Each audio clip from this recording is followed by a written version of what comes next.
Tom Jordan and Kevin Deitz on 760 WJR.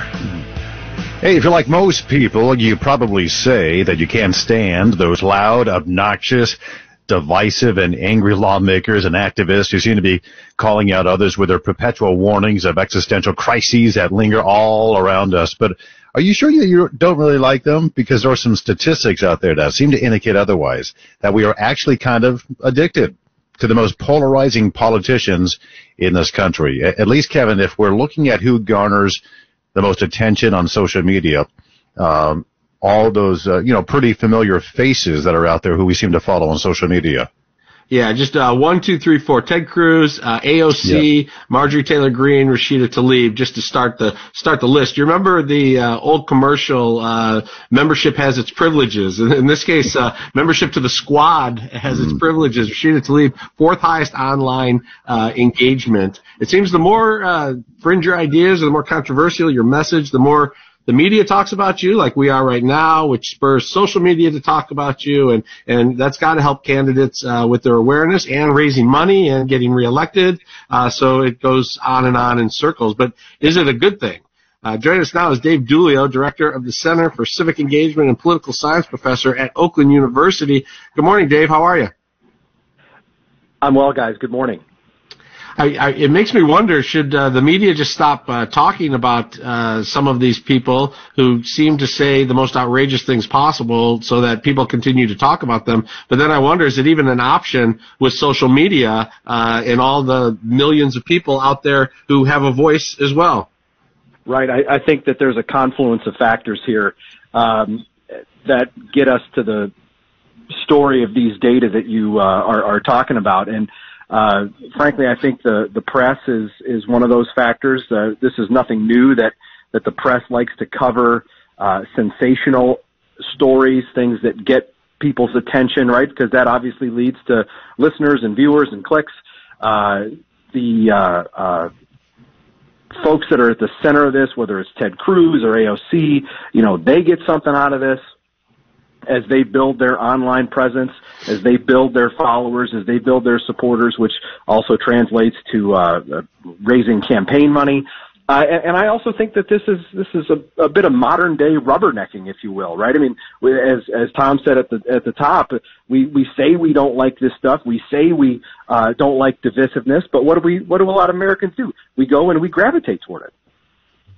Yeah, that's true. Other names on the list, Ron DeSantis, Nancy Pelosi, Donald Trump, Mitch McConnell, Joe Manchin, Joe Biden, rounding off the top people who get media interaction online and in social media.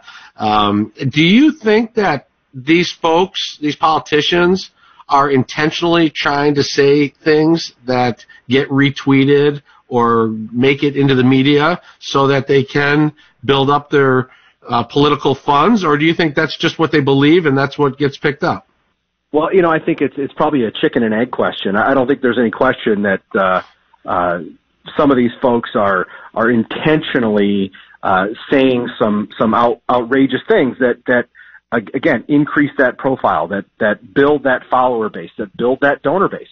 But let's be honest, Marjorie Taylor Greene or AOC. They weren't shy about their beliefs and their what got them noticed in the first place was similar kinds of things. So I think both of those factors are at work here. Yeah, we remember Rashida Tlaib and what got her noticed in the first place, at least around the country, when she ran for Congress. She was fairly well known here in Detroit as a member of the House at the State House, but not so much around the country until that social media post went viral of her telling her constituents she was going to impeach Trump with some pretty vulgar language that she used. That helped her reach celebrity status in an instant. And now you look at the polls in her current race. She is well ahead in her run this year in Congress by a significant margin, 62% to, I think Bill Wild is the second to her. He's got 13% right now in that district. So that definitely helped her, even though it was vulgar. But that vulgarity, I think, is what led that tweet or whatever it was, Instagram. It led that social media post to really spread around the country. Well, sure, and it got people's attention. It was, again, sensational, right? It sort of shook people up, and I think we have to be careful though about attributing too much impact to one story or one tweet, right? I mean, Representative Tlaib is way ahead in the polls in that district because it's a highly Democratic district. End of story, right? And her bigger problem in 2022 is not necessarily a general election in the new district that she's going to run in, but the primary challengers. Mm-hmm. Exactly. Yeah, and she's got the bigger name because of what started off on that. You're right. It's followed by many more, maybe controversial, or people who accepted those statements. We often equate the number of follows or the what's trending on social media as being a popularity thing, but in reality, a lot of these posts garner a ton of negative attention. Alexandria Ocasio-Cortez, she's very well known, but also very much disliked by a lot of people. Same could be said of Ted Cruz, right?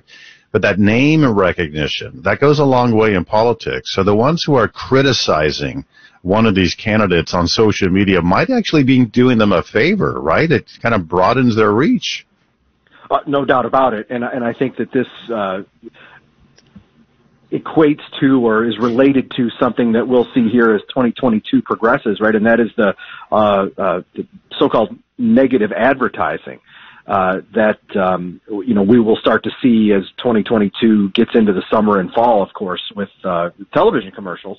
But there's a reason that campaigns use negative ads. It's because they work. And, so it's at the center of the point that you're making about these stories that are critical, right? It's negative information about these folks. And it draws attention. It draws viewers, listeners, clicks. And it, again, back to where we started with it helps those who are at the center of those stories. Do you worry at all about new people coming into politics and them looking at Ted Cruz, AOC, Marjorie Taylor Greene, Rashida Tlaib at the top of the list of people being talked about, and them saying, you know what, I got to come in and I got to make some noise here. I'm going to say outrageous things just so that people know my name. You could see how that would be enticing for new politicians. I think that's a really interesting question, and I think the best answer is it depends. I think that works in some parts of the country and in some districts, if we're talking about U.S. House seats or heck, even state House and state Senate seats. But in others, that doesn't work, right? It really depends on the makeup of the district, whether it's a hugely Republican district or a hugely Democratic district, right? That kind of strategy would work better than if it's a 50-50 district or one that's really competitive where you've got or maybe even a high percentage of persuadable or independent voters. Well, Dave Dooley, Director of the Center for Civic Engagement and Political Science Professor at Oakland University. Dave, we know you're busy today. We appreciate you carving out some time to meet with us. Appreciate it. It's my pleasure. Thanks for having me. Hey, have a good one. Enjoy your day. We want to hear from you, our callers, our listeners this morning, 800-859-0957, 1-800-859-0WJR. We're All Talk on 760 WJR.